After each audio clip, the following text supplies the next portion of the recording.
be okay with the wind. Well, I wanted to do something different today. Now yesterday I had a really good session, and at the end of it, it was still windy, and I thought, oh, what am I going to do? And I thought I'd do something I've been wanting to do for a long time, which was to adjust my stabiliser and see what difference it made. And I was astounded by, you know, the amount of tunability you have. Now I'm quite fortunate, I've liked the AK gear, and this has got an easy tune methodology for adjusting the stabiliser. You don't need to insert shims or anything like that, just loosen these two screws and then you can slide the stabiliser forward and back to adjust the angle of it.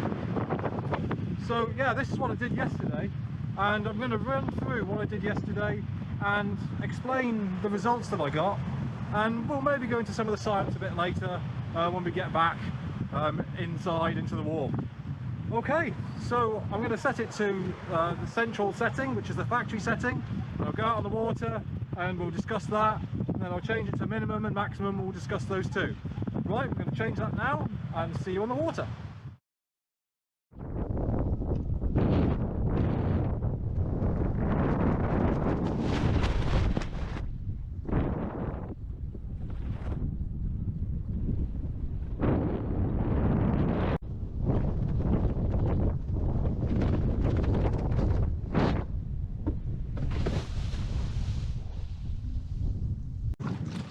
Now, that was a nice balance, reasonable glide, nice and easy to start, good stability, just a great all-round setup really.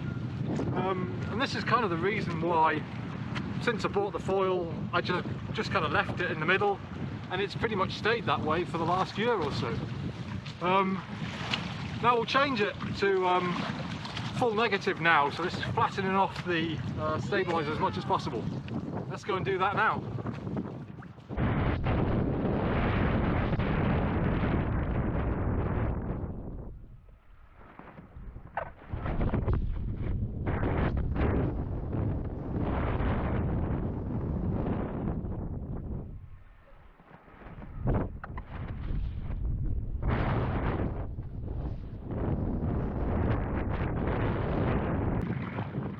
So when you change your stabiliser to minimum, the first thing you'll notice is when you start trying to go, it's much more difficult to get started, or at least maybe not much more difficult, it's more, you need to give more input yourself to get it started, you know, to get it up and foiling.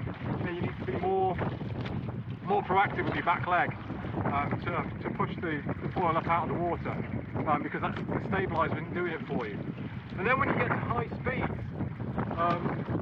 you've noticed that you've got to have your weight significantly further back than you would with it on in its neutral setting. But what you do notice is the glide is considerably improved.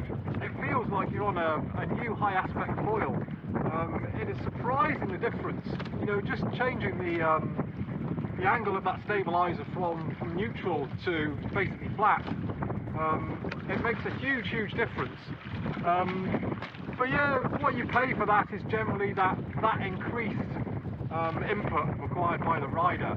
It's kind of almost like it puts the foil a little bit more in advanced mode, if you know what I mean. Whereas kind of neutral stabiliser is effectively medium difficulty. Sticking it flat is effectively hard difficulty. And yeah, we'll see when we get to putting it on maximum, we'll see how that affects it as well. So we'll go out and have a bit of a ride now.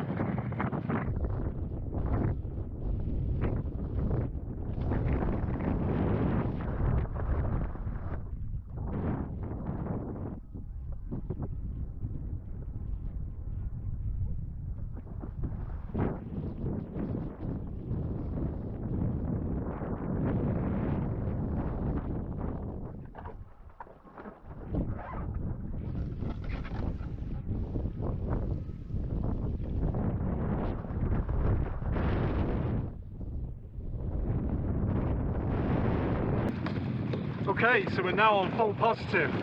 Now going from full negative to full positive, there's a huge change. It feels a little bit like it's almost on autopilot a little bit. You know, once the wind gets in your wing and the board starts to accelerate, it naturally starts taking off without much input from yourself. Once it's up and riding, it feels that bit slower. You know, you can feel that extra amount of drag that the stabilizer's causing. But it's a very sort of stable ride. It also seems to want to ride quite close to the surface, and you kind of need to be a little bit careful to stop it from reaching. But it's not kind of insane like that. It's not like it's trying to, you know, just pull itself out of the water all the time. There just seems to be this kind of almost this constant pressure that's kind of keeping it up. You know, with that increased stability, it means you can put more power in, you can kind of get a bit more confidence. You might also need to kind of shift your weight a little bit further forward to kind of keep that nose down. You know, you might need to adjust your straps or adjust your positioning of the foil in the board. So I think that's about it for now. Let's go and have a look at the science bit.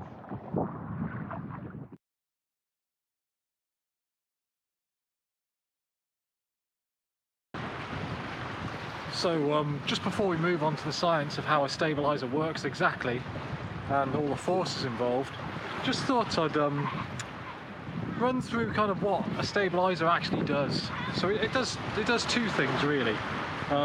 First, it kind of allows you to tune your ride, which I've gone into plenty of detail, and I'll go into more detail when we go into the physics bit in a second. And the second is it kind of damps the movement of your board and your foil. So I've got a fuselage and a stabilizer here. Now, you know, the mast connection's obviously here, stabilizer out here. So there's quite a big lever that the stabilizer has over the mast. Now, if you imagine it, so if my mast was kind of where my hand is here, and I were to move this up and down, this doesn't move very far through the water at all. Whereas if I were to hold my hand here, move it up and down, this stabilizer's got a lot of distance to move through the water for a given angle that I rotate it. Now, it would take quite a lot of effort to kind of push, you know, this 300 square centimeters through the water. So this is primarily your adjustment mechanism for how much effect the stabilizer has.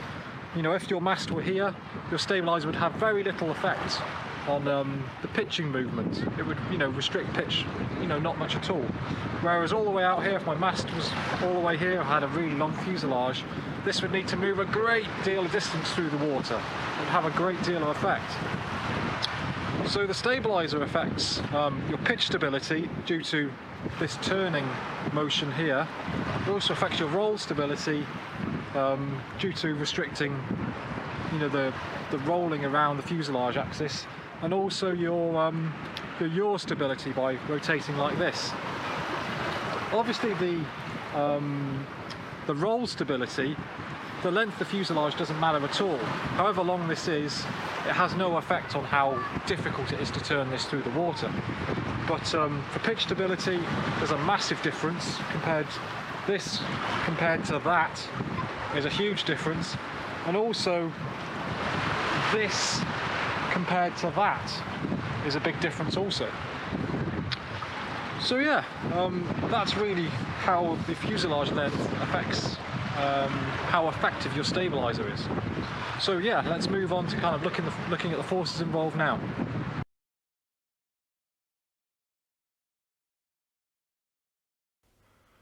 So here we have our rider stood on a board. There's the front foil, there's the rear stabilizer. Let's have a look at the forces involved. So here we have the mass of the rider acting downwards. We have the lift from the front foil. We have the downward lift from the rear stabilizer. And we also have the centre of mass of this rigid body. It won't exactly be here, but this is kind of just illustrative of where it might be. What matters is where they are all relative to this. So because this front force from the foil is upwards and it's in front of the centre of mass, this will generally cause the board to pitch upwards. The the downwards force on the rear stabiliser is behind that point, so it will also be causing the board to pitch upward. And the rider's weight being somewhat in front of the centre of mass will be causing the board to pitch downward. And if all of these are equal, the board will sail along perfectly horizontally. This isn't all of the forces that are there though. There's also drag forces. So these two small arrows are just showing the drag from the mast. This again will be causing the board to pitch downward slightly. There's the drag from the front foil again, which will be causing the board to pitch downward, and the drag from the stabiliser as well, also causing it to pitch downward. So again, if all of these are equal, and perhaps the rider has shifted his weight further backwards or forwards to balance it, the board will proceed perfectly horizontally. So this diagram shows effectively the factory setting.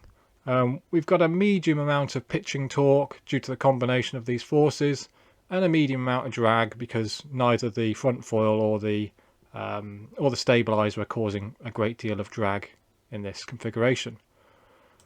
Now let's change it. So we've flattened off this rear stabiliser. So now this is no longer actually causing any downforce. So this will in fact reduce the pitching torque. So the board will generally ride a little bit more nose down.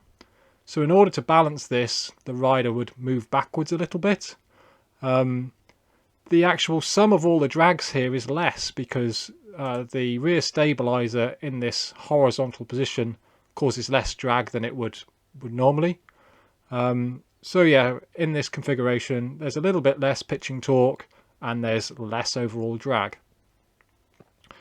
If we go to the other extreme and we've pitched our rear stabiliser down, so we've got a considerably larger downward force, we've got considerably more drag because of that, and this results in a significantly increased pitching torque, pitching the nose of the board upwards. In order to counteract this, the rider will generally stand further forwards, and the sum of all the drags will be greater than it is in the neutral neutral configuration. So this really sums up the forces that are at play when you adjust the stabiliser angle.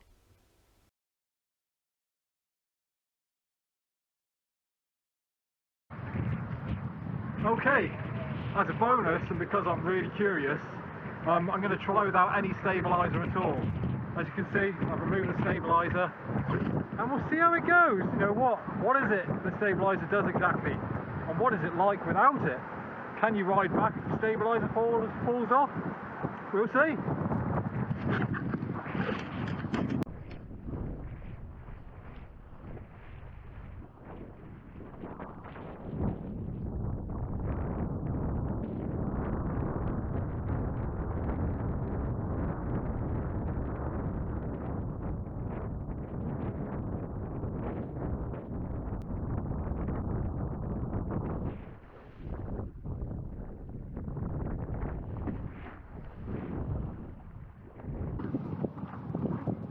So, riding without a stabiliser, is it possible? Well, seems it is. I was expecting it to be really difficult to get up and going, but actually it's not really that difficult at all. You know, you just pump like normal, the board comes up. It feels very low drag. You know, removing that stabiliser is clearly like a big source of drag, and the second that's gone, yeah, you know, you really feel the fact that, you know, that your board, you know, glides effortlessly. The thing is though, once you are up, it feels like you're riding on a seesaw. The slightest shift in forward or backward pressure means that, you know, the nose of the board tips forward or backwards. You know, it's doable, but it's a real challenge. You know, it is literally like riding a balance board across the water. It's really, really interesting, and you should probably try it if you can find, you know, a safe location to do it, and, you know, somewhere where you're really not going to get caught out. So yeah, it seems it's possible, and, you know, perhaps if your stabiliser broke, you know, you could get back home. You know, you could just blub home on the surface, of course, but, you know, you could possibly ride home in style. without your stabiliser. So interesting. So pretty much in summary, if you have that stabiliser on the neutral or the factory setting effectively, generally you'll have a good balance. It'll be how the manufacturer, wanted it to be. Decent at getting going, reasonable glide, reasonable stability, and then if you change it so that you go to the minimum downforce or the flattest setting, you'll find that the amount of glide increases. The whole foil will feel that more efficient. It is more difficult to actually control it though. It requires more rider input. You might find that you need to shift your weight back on the board. It'll be a little bit more difficult to get started, and you'll probably find that once you start reaching the higher speeds, you'll need more and more downforce.